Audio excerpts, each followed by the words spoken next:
Hey everyone, welcome back to Red Letter Talk with Rylee. And just like always, we'll wait just a few minutes for people who are going to be listening live can get on. So just getting my Bible and everything ready. And hopefully, sometimes they'll show me who's on here and sometimes not. So if I don't say, oh, hello Jackson. If I don't say hello to you, it's nothing personal. I just don't see your name yet. Yes, so with Red Letter Talk with Rylee, we do talk about Jesus and the words of Jesus, and it's in red letters, so that's a huge, just if you're new or whatever, this is, what we do. And, but next week, I was praying about it and what to do, especially with Christmas coming up, and next week I believe will be, hello Pastor Rick, will be the last week before Christmas. And so I know it's not red letter, Jesus isn't speaking, he's being born. But next week I'm going to go over the Christmas story because there would be no red letters without the birth of Jesus. So I just really felt like that's where we needed to go for next week. And usually I plan out what weeks that I'm going to do a little bit better. And because we finished up last week with the parables of the lost sheep, the lost coin, and lost son. And then next week we're doing with Jesus. I was praying about it today. And I was like, okay, Lord, what am I supposed to speak on? And immediately, and this is the first time since Red Letter, this has happened to me personally. But I felt like the Lord said Luke 18. So I turned to it and I read it, in the first verse 1 is a parable. And so I really did feel like this is what I'm supposed to talk about tonight, and feel like it's important. And again, with parables are stories. These are stories that Jesus told. That's the series that we're in with Red Letter Talk, is going through the stories that Jesus told that illustrate his points, illustrate what he's talking about, illustrate even the Father heart of God. A lot of his stories, most of them, are honestly how we can relate to God better, and this relationship with God in through stories. And so that's what I love, because I'm definitely love stories, and Jesus is a storyteller as well. And so like I said, we're going to be in Luke 18 verse 1. And it says, then Jesus told his disciples a parable to show them that they should always pray and not give up. He said, in a certain town there was a judge who neither feared God nor cared what people thought. And there was a widow in that town who kept coming to him with the plea, grant me justice against my adversary. For some time he refused, but finally he said to himself, even though I don't fear God or care what people think, yet because this widow keeps bothering me, I will see that she gets justice, so that she won't eventually come and attack me. And the Lord said, listen to what the unjust judge says, and will not God bring about justice for his chosen ones who cry out to him in night? Will he keep putting them off? I tell you, he will see that they get justice, and quickly. However, when the Son of Man comes, will he find faith on earth? And honestly, with this, there's a lot of things you can talk about and get out of this, but one thing for certain is the comparison between the judge and God, but how he's even saying that even a judge who doesn't care and is doing his own thing and does not care about fearing God or care about people, yet he still did the right thing because of the woman pestering him. And that's how Jesus saying, how much more does a God who does love you, a God who does care about you, a God who is about justice and wants, how much more is he going to grant your prayers? And it talks about it too, that especially they're talking about a widow, and widows and orphans were among the most vulnerable of God's people, and not just in the Old Testament but also in the New Testament.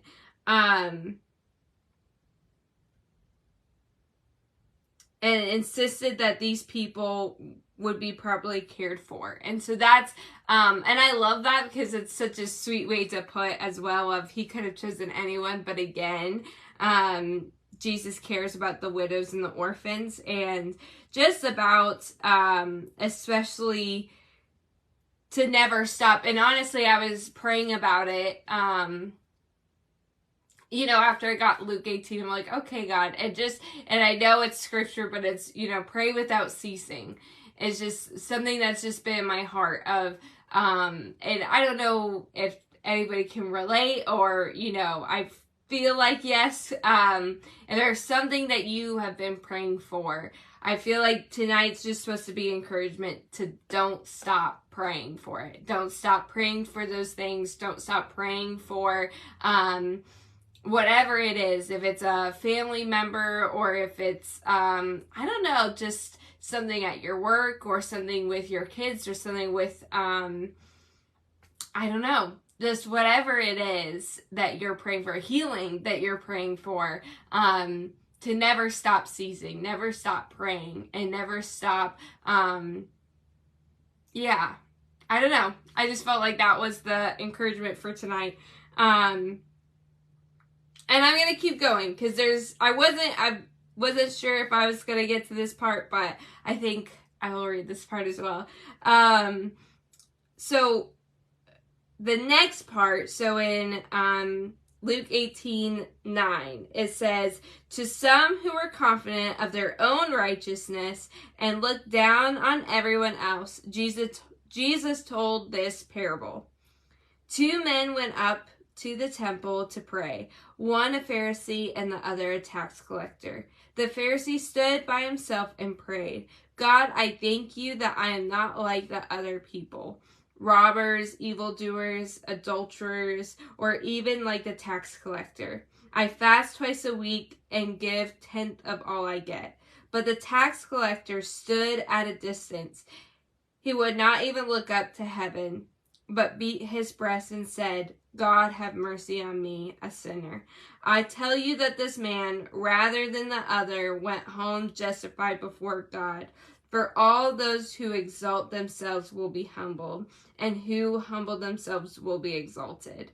Yeah, I just felt, especially with prayer, and I didn't know if I was going to get to that part, but it's one of my favorite parables, because again, you can do all the righteous acts, but it is about your heart. And that's something that Jesus brings up a lot, because it's not just that he's a Pharisee, because even Pharisees could say, look at their wrongdoing. But it's what the Pharisee was saying of who's supposed to be this righteous person, had the obligation, or had the chance, I guess, to, say, you know what, Lord, I come before you humbly with my pride, or humbly with, because, Pharisees sin like everybody else. And so having that, but instead, what he was doing was, well, thank you for not making me like these. Thank you that I'm above those. Instead of what the tax collector did. With tax collectors, and we talk about this a lot in Red Letter Talk, we're not great people, and we're cheating their own people, and getting rich off of it. And so Jesus bringing him as an example would have been something, I think, probably tough for people to comprehend, that because I think the culture then was, the Pharisees are righteous, the Pharisees do, and instead the tax collector, who they would have not liked, and would have had a problem with, the Israelites, I mean, that he was the one that was looked right, who was justified before God. And I think that probably was something that was, confronting for people to hear, that it wasn't just a sinful man, but it was someone like that could be justified because he knew, his, God have mercy on me, a sinner, that he recognized what he was, of not trying to what he has done wrong, in the eyes of the Lord. And it really, I don't know, I just feel like that's so important of,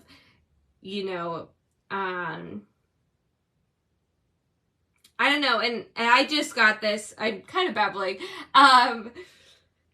but because of Luke 18, where it starts that Jesus was talking to his disciples, it doesn't say if he was in verse 9.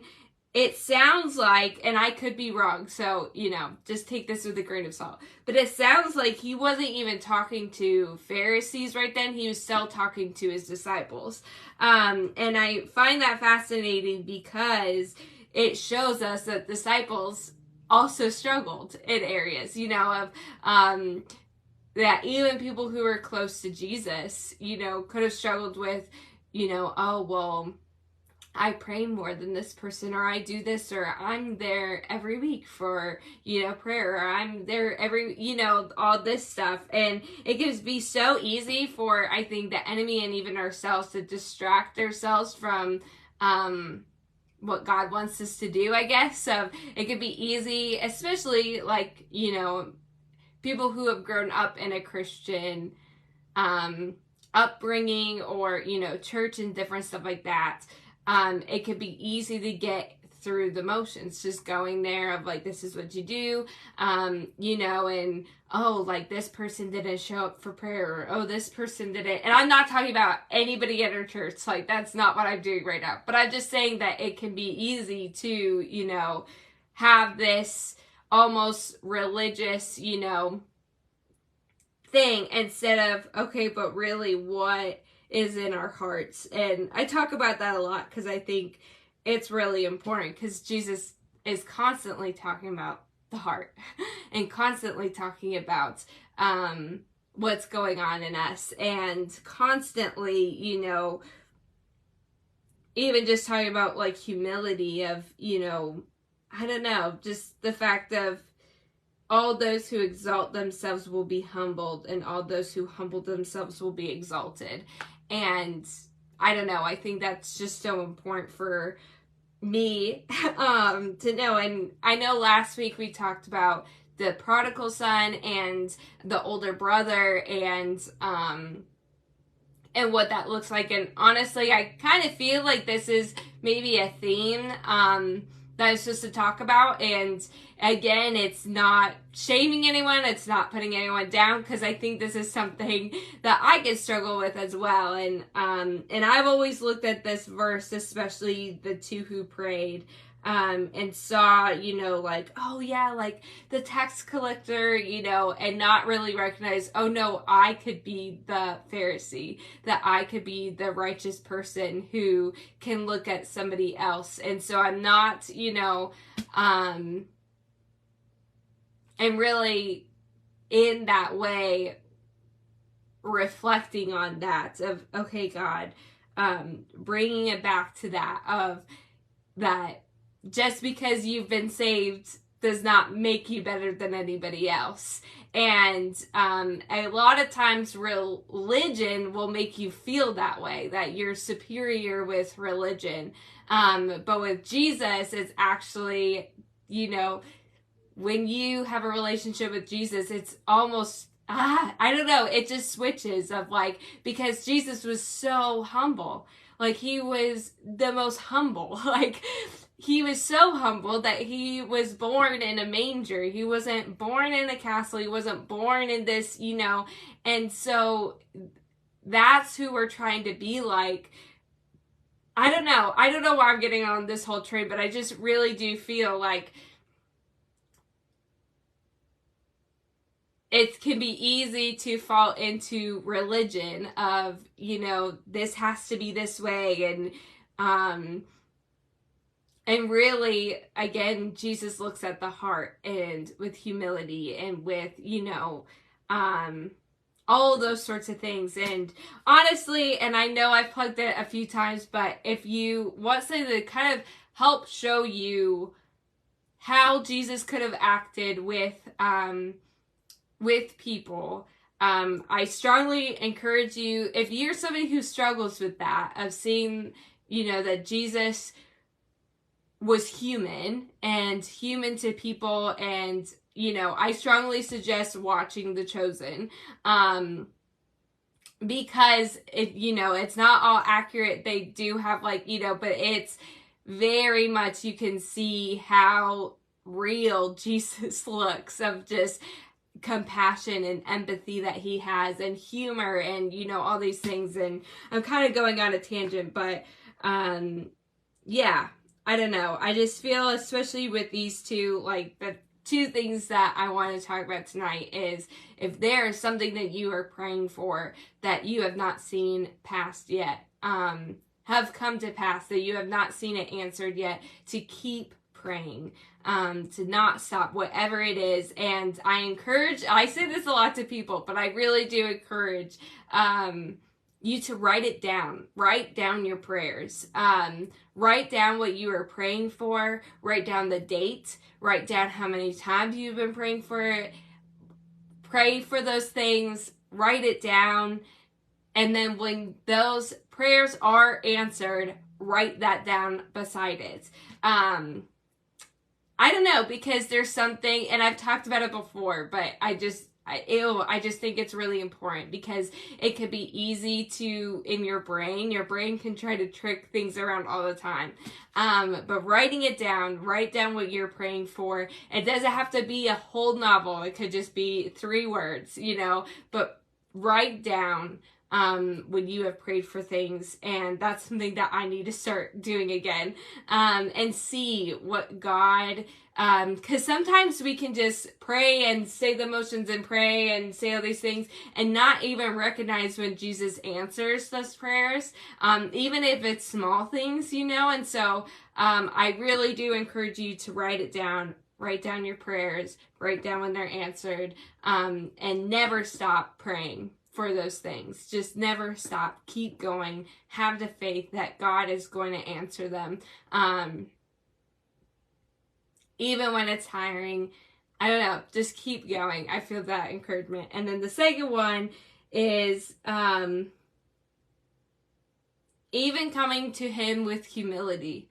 And coming, when you've made mistakes or things that are going on, being honest in front of God. And if you're struggling in your relationship with God, or if you're just struggling with, if the holidays, honestly, the holidays can be a really tough time for people.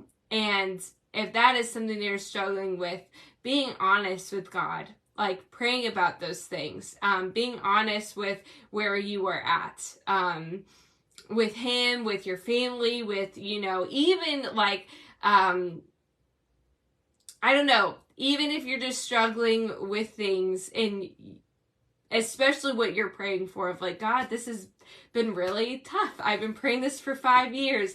Well, say that to him, be honest with him of, Lord, but I know that you're still good, and having those moments of, okay, this is how I'm feeling, but Lord, I know how good you are in your scriptures, what you say, Lord, that I believe you, that I trust you, that you are my foundation, that you are, pray those things. Yeah, so I feel like those 2 things, and yeah, never stop. So I will be praying us out. I'm also going to pray for people that I know a lot of people in our church have been under the weather, sick, and I'm not feeling well myself too. So I'm going to pray for that as well. And then, yeah, next week we will be praying about, or not praying, I mean, we will be praying, but we will be telling, or I will be telling, sorry, I will be telling the Christmas story, and just, yeah, going through that. Yes. So, yeah. Okay, Lord, I just want to thank you for your goodness, Lord, that we, God, that you want to hear from us. You want to hear our prayers, Lord, that you want to hear us speaking to you, that you want, that you are a good Father that does want to hear from us. You want to hear our struggles. You want to hear our victories. You want to hear things that we are hoping for and coming in faith for that you will do, Lord, that that does, I don't know, bring joy to your heart. I know it does. And so I just pray for anyone who's just struggling with that recently, that, Lord, that they would find joy in praying to you. Find joy in their, I don't know, in their weaknesses, in their struggles, in their, I don't know, Lord, that they would find joy even in a tough time, and things that they're praying for.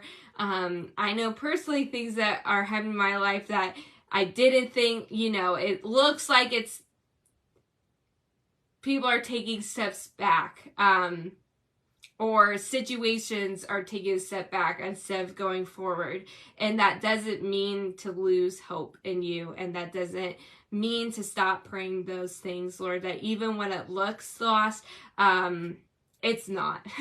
And I just pray, just for that specifically, I just pray that we can just be people that can be honest with you of in times of sin or times that we are struggling with something, that we don't have to be proud people, that you don't care if we've been in church for 20 years. You want to hear from us, Lord, and even if it's struggling that with something, Lord, that I just pray against the pride to, I don't know, that we would confess whatever it is. I don't know who this prayer is for, but just that whatever it is, Lord, that we can come to you with those things. And yeah, I just pray again for people who are not feeling well or sick, Lord. I just pray for complete healing over their bodies, Lord. I just pray for the rest that they need, Lord, that they would be completely healed in your name, Lord, that they would just feel, an abundance of energy, abundance of vitamin C in their bodies, that they would just feel, and not even feel, but they would know that they are healed. And I just pray all these things in your name. Amen. All right. Wait, just a few seconds if people have any it isn't showing me for some reason. So sorry about that. But yeah, I will see you guys next week. And thank you so much for watching.